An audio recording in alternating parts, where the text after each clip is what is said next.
ကဲငကားအိမ်တော် House of the Dragon ဇလန်းစုရဲ့ပထမရာသီကိုတော့ထီးနှန်းလူပွဲ Game of Thrones ဇလန်းတွေမစတင်ခင်နှစ်ပေါင်း200လိုကနေစတင်ဖွင့်လှစ်ထားပါတယ်။အဲ့ဒီအချိန်က Westeros ပြည်ရဲ့တမန်နီပလင်ပေါ်မှာ Targaryen မင်းဆက်တွေအထွတ်ထိပ်ရောက်နေချိန်ဖြစ်ပြီးကောင်းကင်ယံမှာလည်းငကားတွေပြန်တန်းကျက်စားနေစေပေါ့။ဘရင်ကြီးဂျီဟဲရီဟာနတ်ရွာဆန်ခါနီအချိန်မှာထီးနှန်းဆက်ခံဖို့တားတော်မရှိတော့တဲ့အတွက်ဆက်ခံမဲ့သူကိုရွေးချယ်ဖို့ကောင်စီကြီးတစ်ခုကိုခေါ်ယူလိုက်ပါတယ်။သူတို့တွေကဘရင်ကြီးရဲ့အကြီးဆုံးမြေတော်ဖြစ်တဲ့မင်းသမီးယေနစ်ကိုကြော်ပြီးယောက်ျားလေးဖြစ်တဲ့အကြီးဆုံးမြေတော်ဗီဆယ်ရစ်ကိုပဲထီးနှန်းဆက်ခံဖို့ရွေးချယ်လိုက်ကြပါတယ်။ဘရင်ကြီးနတ်ရွာဆန်ပြီးနှစ်အတော်ကြာတဲ့အခါမှာတော့ဘရင်ဗီဆယ်ရစ်မှာလည်းထီးနှန်းဆက်ခံမဲ့သားတော်မရှိပြန်ပါဘူး။ဒါပေမဲ့သူ့မှာခေါင်းမာတဲ့ဆယ်ကျော်သက်သမီးတော်လေးရီနီယာရှိပြီးသားအဖနှစ်ယောက်တိတ်ချစ်ကြတာပေါ့။သားတော်မရှိတဲ့အတွက်လက်ရှိမှာထီးနှန်းဆက်ခံမဲ့သူကညီတော်ဒီမွန်ဖြစ်နေပါတယ်။ဘရင်ကြီးရဲ့ညာလက်ရုံအမတ်ချုပ်ကြီးအော်တိုကတော့ဒီမွန်ရဲ့ကြမ်းတမ်းတဲ့အကျင့်စရိုက်တွေကြောင့်သူ့ကိုမုံတီးပြီးထီးနှန်းအတွက်ပိုတင်တော်မဲ့သူကိုရှာဖို့ဘရင်ကြီးကိုတိုက်တွန်းနေခဲ့ပါတယ်။အမတ်ချုပ်ကြီးစိုးရင်လည်းမလွန်ပါဘူးဒီမွန်ကသူ့ရဲ့တိတ်တိတ်ပုံချစ်သူလည်းဖြစ်မဟာမိတ်လည်းဖြစ်တဲ့မိုင်းဆီရီယာဆိုတဲ့အမျိုးသမီးရဲ့သူရှိုးကွန်ရက်ကိုအသုံးပြုပြီး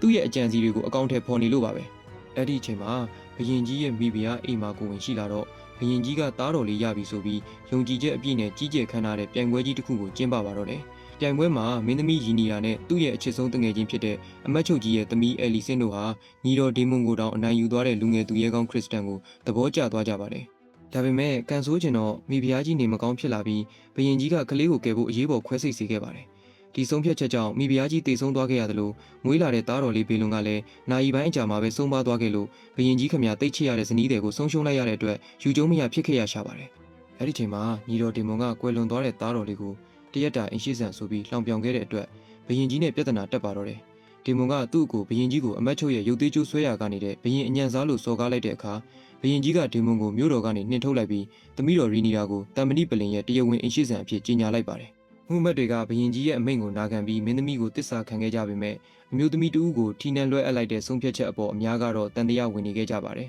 ။သမီးတော်ကိုအင်ရှိဆန်အဖြစ်တရားဝင်ကြေညာပြီးနောက်မှာတော့ဘရင်ကြီးကပထမဆုံးတာဂီရီယန်ဘရင်ကြီးအေဂွန်ရဲ့ဟော်ဂိန်းတစ်ခုကိုသမီးတော်ကိုပြောပြခဲ့ပါတယ်။အဲ့ဒီဟော်ဂိန်းကတော့မြောက်ပိုင်းကနေလာမဲ့ကြောင်မက်ဖွယ်ချင်းချောက်မှုကိုတမန်နီပလင်ဘော်ကတာဂီရီယန်တူကသာအနိုင်ယူနိုင်လိမ့်မယ်ဆိုတာပါပဲ။အခုဆိုရင်မင်းသမီးလေးယူနီယာဟာကောင်စီစည်းဝေးတွေမှာဝင်ရောက်ဆွေးနွေးခွင့်ရနေပြီဖြစ်ပေမဲ့တခြားအမတ်တွေကတော့သူ့ကိုအမြဲတမ်းလှစ်လျူရှုထားကြပါတယ်။မင်းသမီးလေးဟာကိုရံတော်တက်ဖွဲ့အတွက်လူသိရွေးချယ်ခွင့်ရတဲ့အခါသူသဘောကျနေတဲ့ခရစ်စတန်ကိုပဲရွေးချယ်လိုက်ပါတယ်။ဘရင်ကြီးကိုလူကောင်းတစ်ယောက်လို့သတ်မှတ်ကြပေမဲ့အရေးယူဆောင်ရွက်ရမှာနှေးကွေးပြီးအားနည်းတယ်လို့လည်းရှုမြင်ကြပါတယ်။မင်းသမီးလေးကတော့တာဂီရီယန်တွေဟာပြည်သူတွေရဲ့ယုံကြည်လေးစားမှုကိုရယူနိုင်တဲ့စွမ်းအားကြီးငကားစီးသူရဲကောင်းတွေဖြစ်တဲ့လို့ယုံကြည်ထားတာပါ။တစ်ဖက်မှာတော့အမတ်ချုပ်ကြီးအော်တိုကဝမ်းထဲပူဆွေးနေတဲ့ဘရင်ကြီးကိုနှစ်သိမ့်ပေးဖို့သူ့ရဲ့ဆယ်ကျော်တပ်သမီးအဲလီဆင်ကိုအတင်းကျပ်စေခိုင်းနေပါတယ်။ဘရင်ကြီးရဲ့နှမတော်ယေနစ်နဲ့ခင်မွန်းဖြစ်သူရေတက်ဗိုလ်ချုပ်ကိုလစ်တို့ကတော့မုတ်ဆိုးဖို့ဖြစ်နေတဲ့ဘရင်ကြီးကိုသူတို့သမီးလေနာနဲ့ပေးစားချင်နေကြပါတယ်။သူတို့မျိုးနွယ်စုနှစ်ခုစလုံးကရှေးဟောင်းငကားစီးမျိုးနွယ်တွေဖြစ်ပြီးမဟာမိတ်တပ်တန်းလည်းရှေ့ကြခဲ့တာ哦။ဒါပေမဲ့ဘရင်ကြီးကအဲလီဆင်ကိုပဲလက်ထပ်ဖို့ရွေးချယ်လိုက်တဲ့အတွက်မင်းသမီးလေးနဲ့အဲလီဆင်တို့တငယ်ချင်းနှစ်ယောက်ကြားအကြောင်းထသွားသလိုရေတက်ဗိုလ်ချုပ်တို့မိသားစုလည်းဒေါသထွက်ပြီးညီတော်ဒေမွန်နဲ့မဟာမိတ်ဖွဲ့ဖို့လှည့်ပတ်သွားပါတော့တယ်။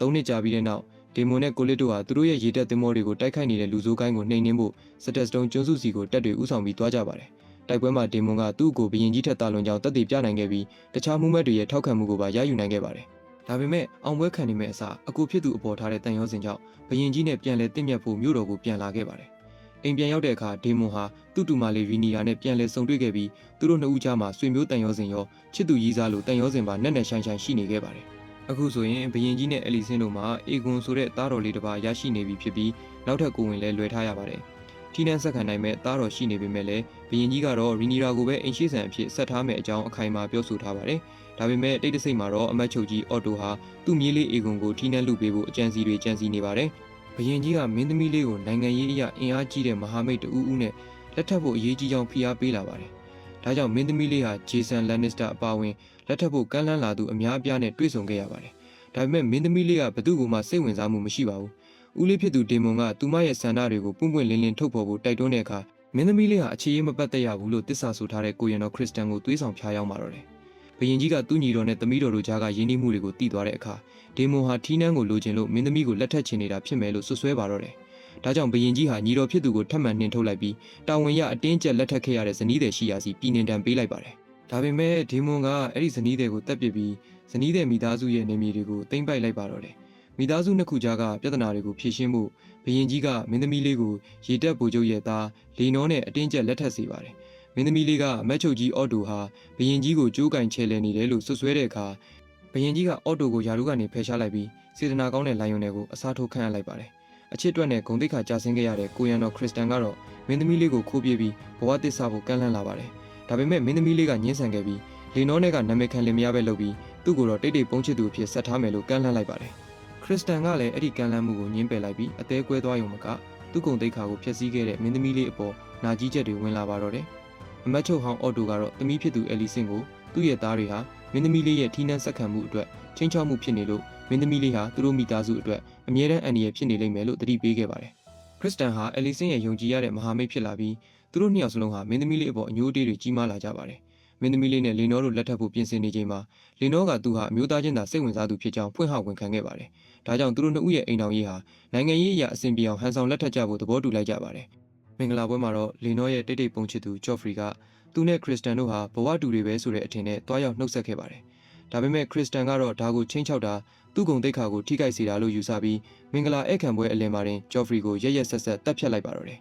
10နှစ်ကြာပြီးနောက်မင်းသမီးလေးနဲ့လေနောတို့မှာဂျစ်လူးနဲ့ဂျော့ဖရီဆိုတဲ့သား3ယောက်ရှိနေပါပြီ။ဒါပေမဲ့ကလေး3ယောက်စလုံးကသူတို့မိဘတွေရဲ့ငွေရောင်စပင်မျိုးမဟုတ်ပဲအညိုရင်းရောင်စပင်တွေဖြစ်နေပါတယ်။အော်တိုနဲ့အဲလီဆင်တို့ကနေမကောင်းဖြစ်နေတဲ့ဘရင်ကြီးကိုဒီကလေးတွေဟာတရားမဝင်ကလေးတွေပါလို့အတင်းပြောကြပေမဲ့ဘရင်ကြီးကတော့မယုံကြည်ပဲသမီးတော်ကိုလူသိရှင်ကြားထောက်ခံပေးခဲ့ပါတယ်။တကယ်တော့မင်းသမီးလေးဟာအမတ်ချုပ်ကြီးလိုင်ယွန်နယ်ရဲ့သားဟာဝင်းနဲ့တိတ်တိတ်ပုံစံလန်းဖြစ်နေတာနှစ်တွေအတော်ကြာနေခဲ့ပါပြီ။အညိုကြီးနေတဲ့ခရစ်စတန်ကဟာဝင်းကိုရန်စားပြီးမင်းသမီးလေးရဲ့ကလေးတွေဟာဟာဝင်းရဲ့ကလေးတွေဖြစ်ကြောင်းလူပုံအလယ်မှာဆွဆွဲလိုက်ပါတယ်။ဒီလိုဂုဏ်သိက္ခာကျဆင်းစရာကိစ္စကြောင့်ဟာဝင်းဟာအဆက်ကွဲခဲ့ရပြီးမင်းသမီးလေးနဲ့သူ့ရဲ့ကလေးတွေကိုနှုတ်ဆက်ကဖခင်ဖြစ်သူနဲ့အတူသူတို့ရဲ့ဟာရန်ဟောအိမ်တော်ကိုပြန်သွားခဲ့ရပါတယ်။တစ်ချိန်တည်းမှာပဲအော်တိုရဲ့တွေးထိုးလှုံ့ဆော်မှုတွေကြောင့်အဲလီဆင်ဟာမင်းသမီးလေးပေါ်ပို့ပြီးမုန်းတီးလာကသူမရဲ့အကြီးဆုံးသားအေဂွန်သားလင်တမ်မဏိပလင်ရဲ့တရားဝင်ဆက်ခံသူဖြစ်တဲ့နယ်လို့အပြည့်အဝယုံကြည်လာပါတော့တယ်။အဲလီဆင်ကသူမရဲ့ဖခင်အော်တိုကိုအမတ်ချုပ်ကြီးနေရာပြန်ရစေခြင်းနဲ့ဆန္ဒကိုလိုင်ယွန်နယ်ရဲ့အကြံပိုင်နဲ့သားလာရစ်ကိုရင်ဖွင့်ပြောပြခဲ့ပါတယ်။လာရစ်ဟာအဲလီဆင်ပေါ်သူအသုံးဝင်ကြောင်းတက်တည်ပြဖို့အတွက်လူသက်သမားတွေကိုငှားရမ်းပြီးသူ့မိသားစုအိမ်တော်ကိုမိရှို့စေခဲ့ပါတယ်။ဒီအဖြစ်ဆိုးမှာသူ့ရဲ့ဖခင်နဲ့အကိုဖြစ်သူတို့တည်ဆုံသွားခဲ့ရပြီးအော်တိုလည်းအမတ်ချုပ်ကြီးအဖြစ်ပြန်လည်ခန့်အပ်ခြင်းခံခဲ့ရပါတယ်။တခြားတနေရာမှာတော့ဒေမွန်ဟာကိုလစ်နဲ့ယီနစ်တို့ရဲ့သမီးလီနာနဲ့ပျော်ရွှင်စွာအိမ်တော်ကျနေပြီးဘေလာနဲ့ယီနာဆိုတဲ့သမီးလေး2ယောက်ရရှိနေပါတယ်။သူတို့မိသားစုဟာအက်ဆော့စ်မြေမှာငြိမ်းချမ်းစွာနေထိုင်ကြပြီးအားလုံးကစွမ်းအားကြီးငကားစီသူရဲကောင်းတွေဖြစ်ကြပါတယ်။ကန်ဆိုးစွာနဲ့ပဲလီနာဟာတတိယကိုဝင်ဆောင်ချိန်မှာကျမ်းမာရေးဖောက်ပြန်ပြီးတည်ဆုံသွားခဲ့ရလို့ဒေမွန်တယောက်စိတ်ကြဝေဒနာခံစားရတဲ့မုတ်ဆိုးကိုဖခင်တူဖြစ်သွားရပါတယ်။ချစ်ရသူတွေကိုဆုံးရှုံးထားရတဲ့မင်းသမီးလေးရီနီယာနဲ့ဒေမွန်တို့နှစ်အတော်ကြာမှပြန်လည်ဆုံတွေ့ကြချိန်မှာတော့သူတို့နှစ်ဦးကြားချစ်သူတွေအဖြစ်စတင်ဇလန်းခေါ်ပါတော့တယ်။လီနာရဲ့ဇာပနာပွဲမှာအဲလီဆင်ရဲ့ဒုတိယသားအေမွန်ကလီနာရဲ့ငကားကြီးဘေကာကိုသူ့ကိုယ်ပိုင်အဖြစ်သိမ်းပိုက်လိုက်ပါတယ်။ဒီလောက်ရဲ့ကြောင့်မိခင်ရဲ့ငကားကိုသူ့ပဲပိုင်ဆိုင်တဲ့တယ်လို့ယုံကြည်ထားတဲ့ရေနာလေးခမရဝမ်းနဲ့ကြေကွဲခဲ့ရပါတယ်။မင်းသမီးလေးရဲ့သားတွေကသူတို့ညီမဝမ်းခွဲလေးဘက်ကနေဝင်ပါပြီးအေမွန်နဲ့ရန်ဖြစ်ကြရာကနေလူကအေမွန်ရဲ့မျက်လုံးတစ်ဖက်ကိုဓာတ်နဲ့ခုတ်ခွဲလိုက်တဲ့အထိဖြစ်သွားပါတယ်။ဒီကိစ္စကြောင့်အဲလီဆင်ဟာအမျက်ဒေါသထွက်ပြီးခင်မွန်းတဲ့ဘရင်ကြီးစီမှာအပြစ်ပေးဖို့တောင်းဆိုပေမဲ့ဘရင်ကြီးကတော့မင်းသမီးလေးရဲ့ကလေးတွေကိုအရေးယူဖို့ညှင်းဆန်ခဲ့ပါတယ်။ဒါကြောင့်အဲလီဆင်ဟာအမတ်ချုပ်ကြီးဖြစ်နေတဲ့ဖခင်အော်တိုစီမှာပဲနှစ်သိမ့်မှုရှာခဲ့ရပါတယ်။အဲလီဆင်နဲ့အော်တိုတို့ကအေဂွန်ကိုထီးနှံတင်ဖို့အင်အားစုဆောင်းနေချိန်မှာပဲမင်းသမီးလေးကလည်းသူမရဲ့ထီးနှံပိုင်ဆိုင်ခွင့်အတွက်ဒေမွန်စီကအကူအညီတောင်းခဲ့ပါတယ်။သူတို့နှစ်ဦးဟာလီနောကိုတည်သွားတဲ့အောင်ဟန်ဆောင်ခိုင်းပြီးသူ့ချစ်သူအတင်းနဲ့အေးအေးချမ်းချမ်းထွက်ပြေးသွားဖို့ကူညီပေးခဲ့ပါတယ်။အဲဒီနောက်မှာတော့မင်းသမီးလေးနဲ့ဒေမွန်တို့နှစ်ဦးလက်ထပ်လိုက်ကြပြီးထာဂေရီယန်မင်းဆက်မှာသူတို့ရဲ့အင်အားကိုပုံမခိုင်မာအောင်တိစောက်လိုက်ကြပါတယ်။6နှစ်ကြာပြီးနောက်အိုမင်းရင်ရော်နေပြီဖြစ်တဲ့ဘရင်ကြီးဟာအလွန်အားနည်းပြီးမကြမ်းမမာဖြစ်နေတဲ့အတွက်နိုင်ငံရေးတာဝန်တွေကိုအဲလီဆင်နဲ့အော်တိုတို့ကိုလွှဲအပ်ထားရပါတယ်။မင်းသားလေးအေဂွန်ကတော့သူ့ရဲ့နှမရင်းဖြစ်တယ်လို့ကလေးတွေရဲ့မိခင်လည်းဖြစ်တဲ့ဟယ်လီနာနဲ့လက်ထပ်ထားပေမဲ့နေ့စဉ်တောက်စားပျော်ပါပြီးပဲအချိန်ဖြုံးနေပါတယ်။တစ်ဖက်မှာတော့ခရစ်စတန်ဟာအေမွန်ကိုကျွမ်းကျင်ပြီးရက်ဆက်တဲ့စစ်တီတော်တူဖြစ်လာအောင်လေ့ကျင့်ပေးနေပါတယ်။ဘရင်ကြီးနဲ့ရွာဆန်တော့မယ်ဆိုတာအားလုံးသိနေကြတဲ့အတွက်မိသားစုတစ်ခုလုံးဟာဘရင်ကြီးအနားကိုရောက်လာကြပြီးပြန်လည်တင့်မြတ်သွားကြဟန်စောင့်နေကြပါတယ်။ဒီမွန်ကတော့ဘရင်ကြီးရဲ့တရဖူကိုတဲ့မှတ်ပေးပြီးပြည်သူတွေရှေ့မှာခွန်အားရှိကြောင်းပြသနိုင်အောင်ကူညီပေးခဲ့ပါတယ်။ဒါဟာနှစ်ပေါင်းများစွာပြဿနာတွေရှိခဲ့ပေမဲ့ညီကိုနှစ်ယောက်ကြားကမေတ္တာတရားတွေမပြောက်ပြတ်သွားဘူးဆိုတာကိုသက်သေပြလိုက်တာပါပဲ။ဘရင်ကြီးဒေမွန်အဲလီဆင်ရီနီရာနဲ့ကလေးတွေအားလုံးပါဝင်တဲ့မိသားစုညစာစားပွဲမှာအတိတ်ကလိုပျော်ရွှင်နေကြပေမဲ့ရန်လိုတဲ့အိမ်မွန်ကမင်းသမီးလေးရဲ့ကလေးတွေကိုတရားမဝင်ကလေးတွေလိုလှောင်ပြောင်လိုက်ရာကနေကလေးတွေကြားရန်ပွဲစဖြစ်ပါတော့တယ်။အဲ့ဒီရန်ပွဲကိုဒေမွန်ကိုယ်တိုင်ဝင်ရောက်တားဆီးခဲ့ရပါတယ်။အဲ့ဒီညမှာပဲဘရင်ကြီးတေမင်းနဲ့စတင်ရင်ဆိုင်နေရချိန်အဲလီဆင်ကိုမင်းသမီးလေးလိုထင်မှတ်ပြီးအေဂွန်ဘရင်ကြီးရဲ့မြောက်ပိုင်းရန်သူဟော့ကင်းအကြောင်းနဲ့သမီးတော်ကိုထိနှက်ဆက်ခံစေခြင်းနဲ့သူ့ရဲ့ဆန္ဒတွေကိုရောင်ရမ်းပြောဆိုခဲ့ပါတယ်။ဘရင်ကြီးနဲ့ရွာဆန်သွားတဲ့အခါမှာတော့အထင်လွဲသွားတဲ့အဲလီဆင်ကသူမခင်မွေးရဲ့နောက်ဆုံးဆန္ဒဟာသူတို့ရဲ့သားအေဂွန်ကိုတမဏိပလင်ရဲ့တရားဝင်အိမ်ရှိဆန်အဖြစ်ထောက်ခံမှုပဲလို့ယုံကြည်သွားပါတော့တယ်။ ဘရင်ကြီးနတ်ရွာဆန်တဲ့တရင်ကိုလူသိရှင်ကြားမကြေညာခင်မှာပဲအော်တိုနဲ့အလီဆင်တို့ဟာကောင်စီကိုအစည်းအဝေးခေါ်ပြီးမင်းသားလေးအေဂွန်ကို Westeros ရဲ့ဘရင်သစ်အဖြစ်တင်မြှောက်ဖို့အကြံစီစတင်ပါတော့တယ်။ကောင်စီအမတ်တူဖြစ်တဲ့ Bisbury ကသူတို့အကြံစီကိုလက်မခံဘဲညှင်းဆန်တဲ့အခါခရစ်စတန်ကသူ့ကိုတပ်ပစ်လိုက်ပါတယ်။ဒါဟာသူတို့မိသားစုပေါ်တစ္ဆာရှိကြောင်းတက်တည်ပြလိုက်တာဖြစ်ပြီး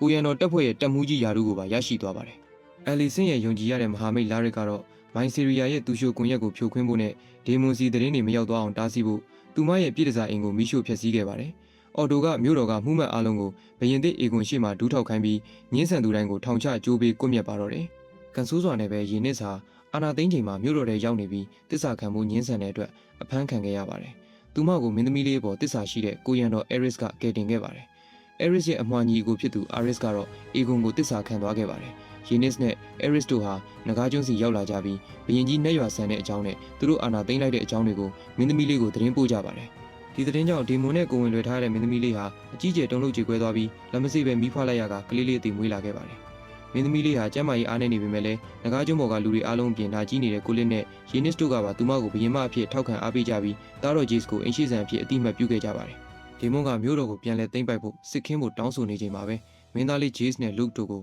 Westeros ကမှုမှတ်တွေစီကအကူအညီတောင်းဖို့ငကားတွေနဲ့ဆေးလွတ်လိုက်ပါတယ်။လူကမုန်တိုင်းအိမ်တော်ကိုရောက်သွားပြီး Boros Baratheon ကိုမင်းသမီးလေးဘက်ကပါဝင်ဖို့စီးရုံးခဲ့ပေမဲ့ကန်ဆိုးစွာနဲ့ပဲအေမွန်ရောက်နေပြီးဘရင်အေဂွန်ဘက်ကိုပါဝင်ဖို့စီးရုံးထားပြီးဖြစ်နေတာကိုတွေ့လိုက်ရပါတယ်။လူငကားစီးပြီးပြန်ထွက်လာချိန်မှာတော့လက်တုံပြန်ကျင်နေတဲ့အေမွန်ကသူ့ရဲ့မျက်လုံးတစ်ဖက်ဆုံးရှုံးခဲ့ရတဲ့အတွက်ငကားနဲ့လိုက်လံတိုက်ခိုက်ပါတော့တယ်။ဒါပေမဲ့တာမန်လက်တုံပြန်မှုလောက်နဲ့မပြီးသွားပဲအေမွန်ရဲ့ငကားကြီးဘေကာဟာတခင်ရဲ့အမိန့်ကိုမနာခံတော့ပဲလူနဲ့သူ့ရဲ့ငကားလေးကိုပါကိုက်ဖြတ်စားတော့လိုက်လို့ပွဲချင်းပြီးတေဆုံးသွားခဲ့ပါတယ်။မိခင်ဖြစ်သူဘုရင်မလေးကတော့တားတော်ရဲ့တေဆုံးမှုသတင်းကိုကြားတဲ့အခါအကြီးကျယ်ကြေကွဲဝမ်းနည်းသွားခဲ့ရပါတယ်။ဒါဟာမကြာခင်မှာနဂါတို့ရဲ့ကာပွဲ Dance of Dragons လို့လူသိများလာမဲ့စစ်ပွဲကြီးရဲ့ပထမဆုံးသောသွေးထွက်တန်ယုံမှုကြီးပဲဖြစ်ပါတော့တယ်။